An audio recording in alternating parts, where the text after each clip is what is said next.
Alright, so we got it lined up. So notice I'm just having these almost touch each other, and they're pretty much aligned. I'm going to run this up and we'll get the specimen in there.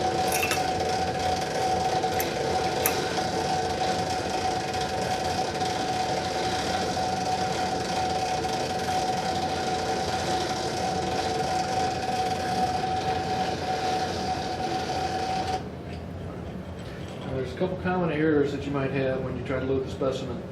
If you notice, when the specimen's in there, it should be tightened on the bottom this way. And the way you can tell is this piece needs to be up against this side of the grips. Half-inch diameter specimens are so big it looks like they're open almost all the way, and if you make it look like that, where this piece is on the bottom of the grip, it's fully open and the specimen will slip out as you're testing. So when you get this in here, make sure that you tighten it by rotating this the right way.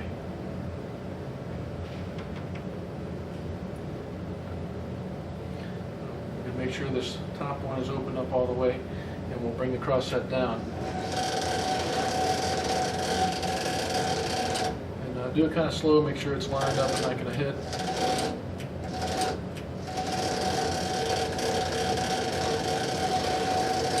Should just go in there. I'm going to tighten the top. Now when I tighten the top, I always like to hold this steady so it doesn't rotate on me.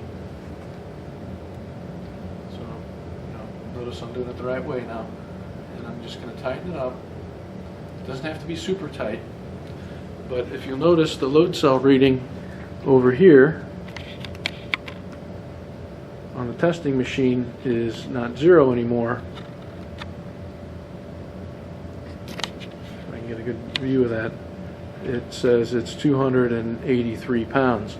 So right now we have load on that specimen and we have strain on that specimen. We don't have the extensometer hooked up yet, so what we're going to have to do is we're going to have to account for that strain that's in that specimen using the modulus of elasticity, and we're going to calculate after you get the data collected. So we'll talk about the correction procedure for that in just a little bit.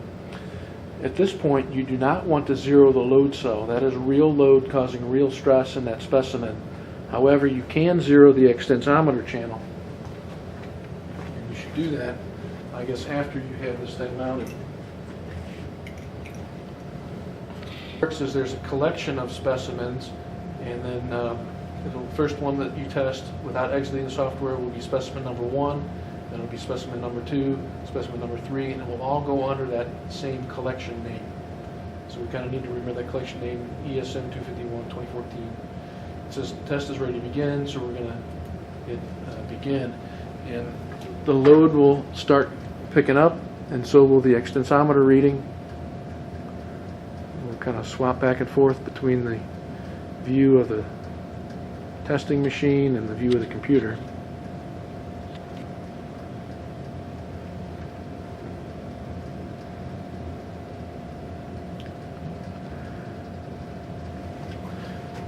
Now initially there's very little change in length, even though we have almost 2,000 pounds of force on it. And so this is coming up this axis right away. So that'll give us our initial slope. This is force versus deflection on this plot, but we can convert that to stress versus strain, and you'll do that for your lab report. Okay, now it kind of hit a peak and it came down. This is what's known as the upper and lower yield point for a low carbon steel.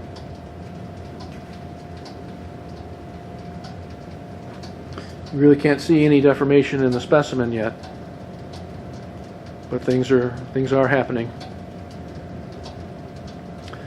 This is a 5,000 pound capacity testing machine.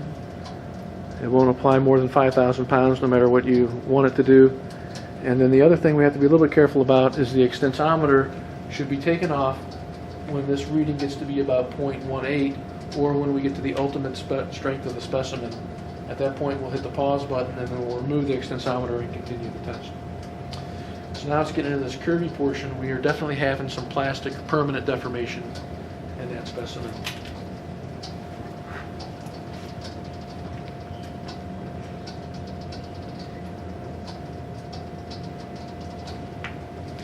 When this gets to the peak, then we should start to see the necking in the specimen where it kind of localized, deformation happens and it kind of curves inward.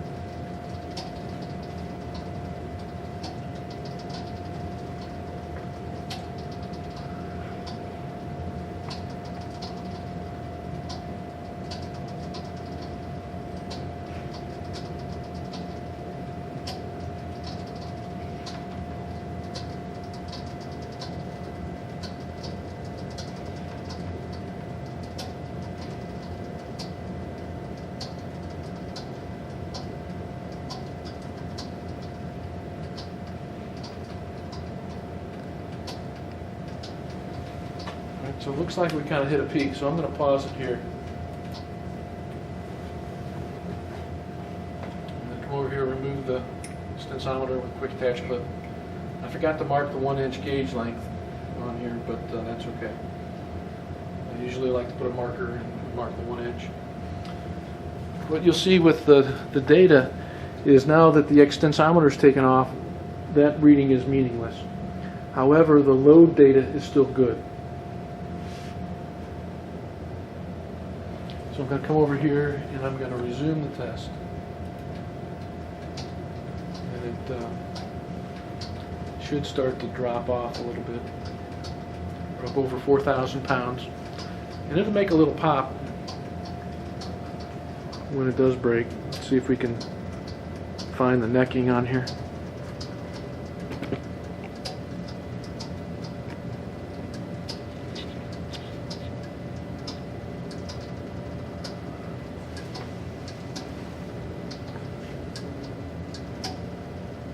I think it's right about in the middle of the specimen. I don't know, can you see anything?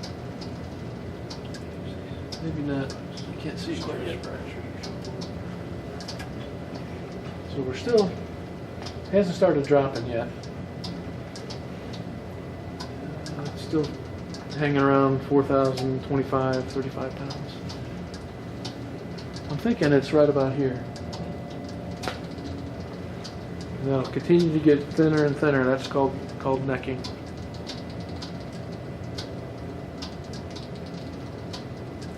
Looks pretty good.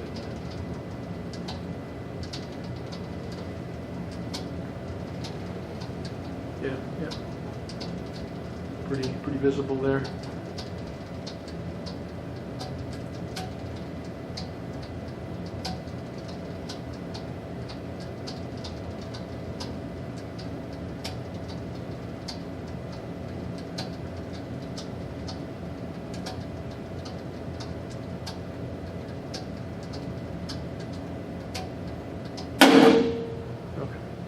So it just broke, and the testing machine stopped because it has a break detector on it.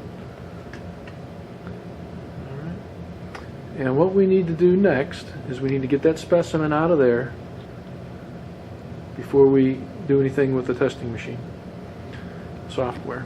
Okay. So what I'm going to do is I'm going to lift this up.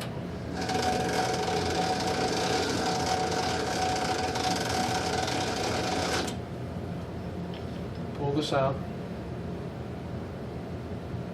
Sometimes with bigger specimens, it'll actually be kind of warm to the touch. But then you can show your students the kind of what they call a cup and cone fracture. This is the 45 degrees for the maximum shearing stress. Because this is a ductile material, it'll fail because of shearing stresses.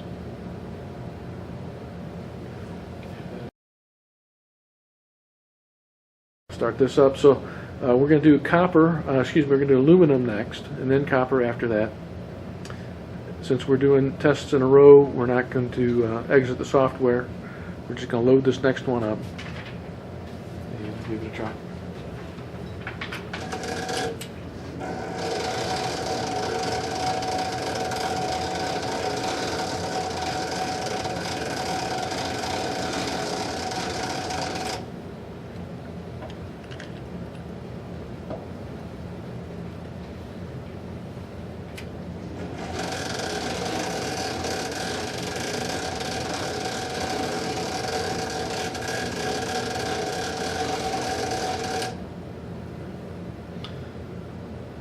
So again, our load cell is pretty much zero. It's flipping around a couple pounds.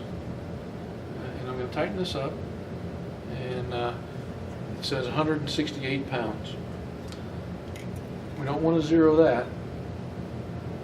Now we're going to take our extensometer, pinch it closed, try to get it centered. Also should check to make sure that it's straight up and down and not tilted. And then what I forgot to do last time was to mark the 1 inch. So I'm going to do it this time.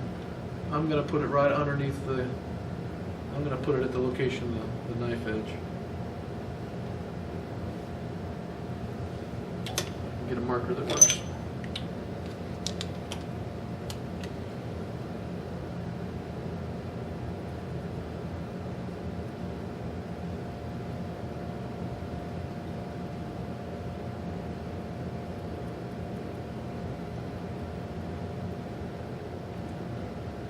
So that should be enough.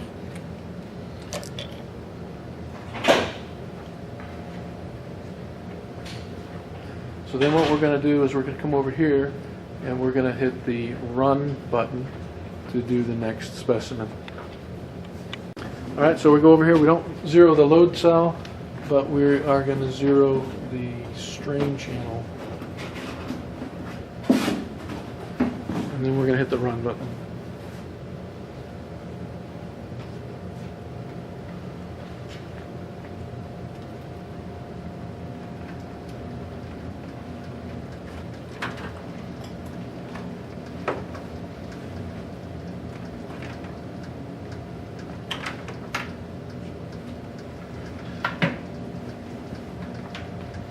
So again, it's kind of going straight up the axis because it's a very stiff material.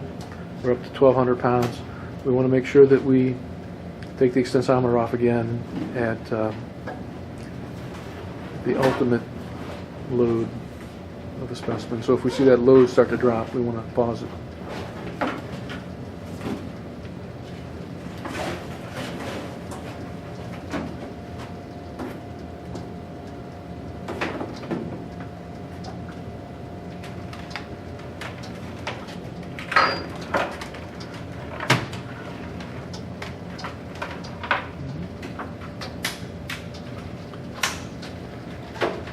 So we see a fairly different behavior than we did for the low carbon steel. We don't see the upper and lower yield point. This is a material where you're going to use that 0.2% offset method to find the yield stress.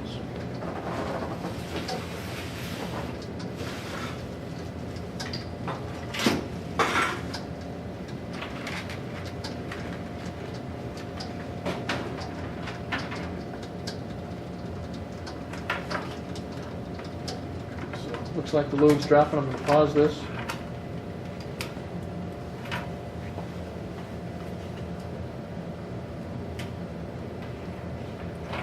I'm going to take the extensometer off.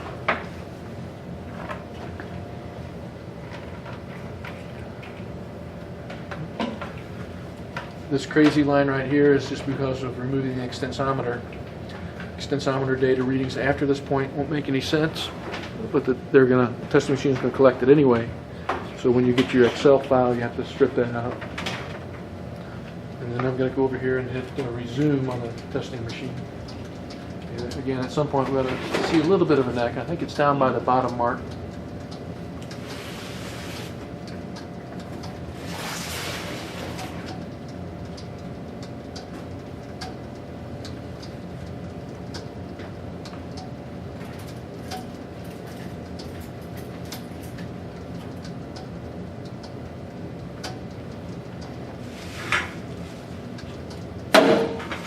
There it goes.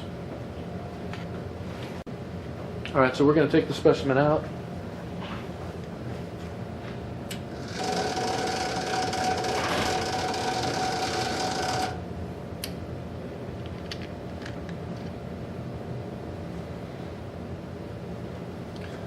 And so it didn't have near as much load as the steel, but it still kind of had the 45-degree-ish failure surface on there.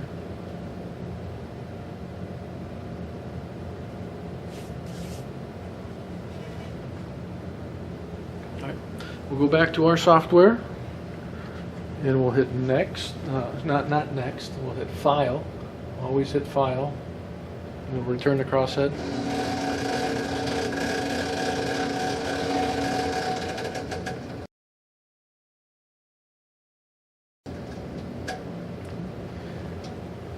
And then we're ready to put in our copper.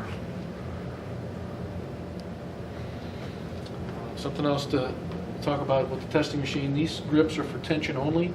Never use them in compression. They will actually break. The shear pin in here will break if they're put in compression.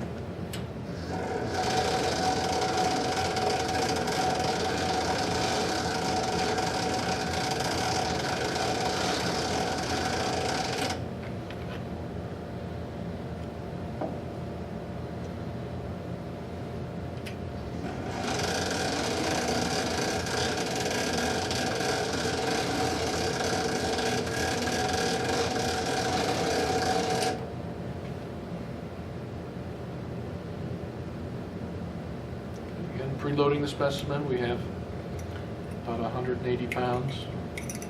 We'll pinch this together, put the quick attach on, and then we're going to also mark a 1-inch gauge length on this.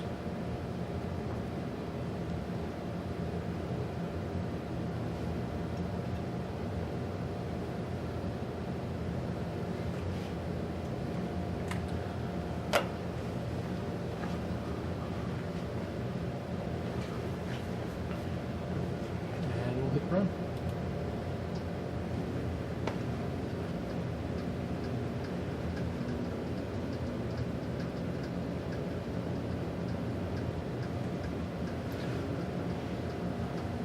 The slope is a lot more visible on the copper. It's a lot less steep. And I think what we'll see is that there's a lot more deformation before it breaks, a lot more strain.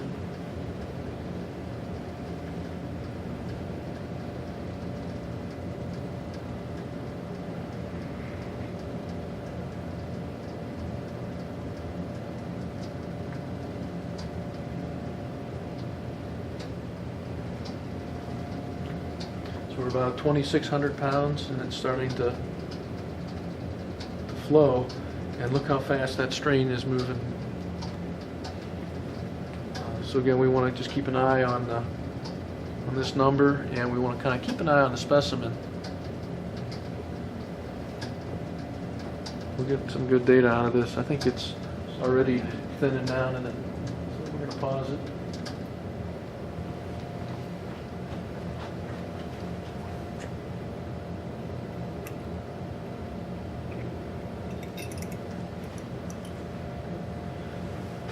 Pretty nice. You want to go take a close look? Go ahead.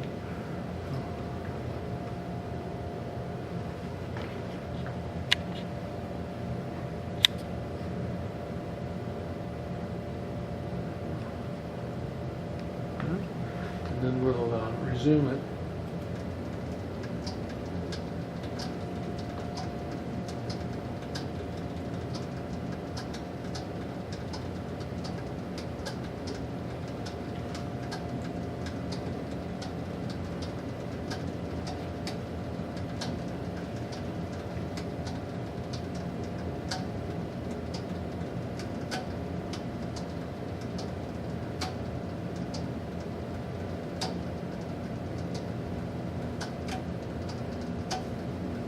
Down to 500 pounds, and the testing machine stopped because the load dropped so much.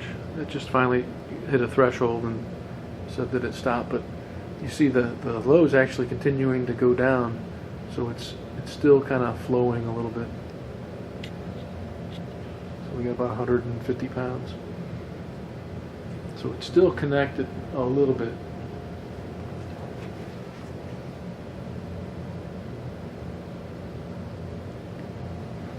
But it's not much, so I'm just going to raise this up. Now the load dropped to 0 because it's not connected anymore.